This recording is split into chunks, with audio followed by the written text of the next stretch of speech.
What if Justin Trudeau had never gone to Mar-a-Lago? Hi, I'm Brian Lilley, political columnist for the Toronto Sun.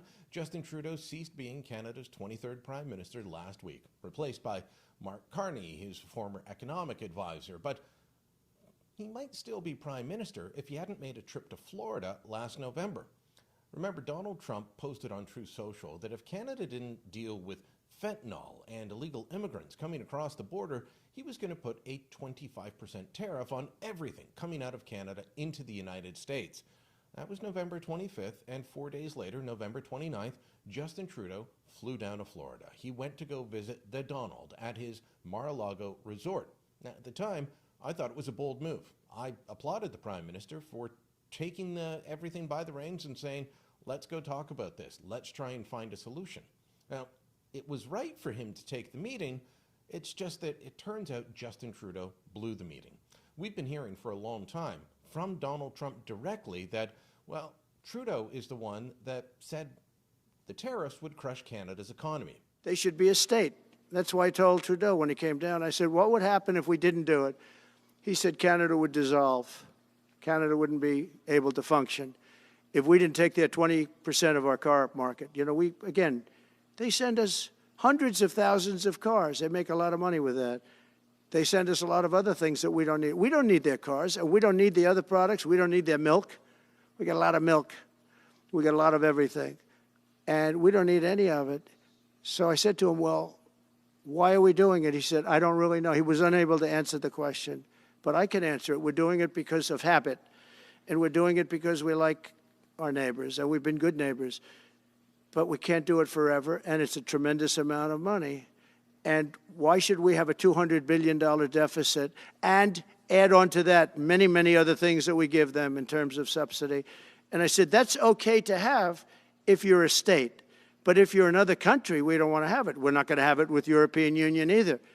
We've heard variations on that story from Trump for months now. I always doubted them. Why?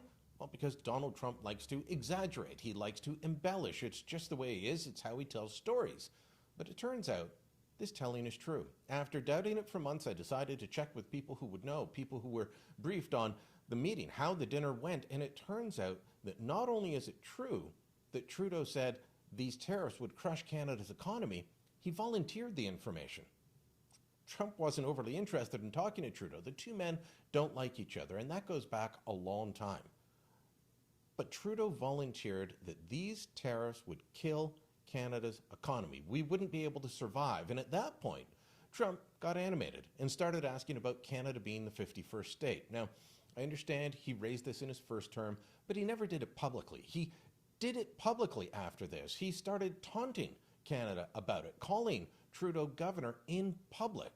It might have started out as a joke, but it's not a joke anymore. He's quite serious about it and keeps talking about Canada. As Steve Bannon, Trump's former chief strategist, told me when I interviewed him in Washington, listen to what Trump talks about because that's where his mind is. And he talks about Canada all the time. He talks about the 51st state all the time. He talks about erasing that line that he says looks like it was drawn with a ruler, the artificial border. He wants that gone. This was all brought about by one bad meeting that Justin Trudeau took in Florida. If he had delivered the right message, we'd still be dealing with the tariffs, but not the 51st state taunts. If he'd never gone to Mar-a-Lago, he'd still be Prime Minister. We wouldn't be in the situation that we're in now, where we feel like the country is under threat and on the verge of being part of a hostile takeover. It's absolutely bizarre. Justin Trudeau brought this upon us, and his words, his poor choice of words, are going to haunt us for some time to come. Let me know what you think. Drop a comment down below. Share this on social media. And don't forget to subscribe to our channel.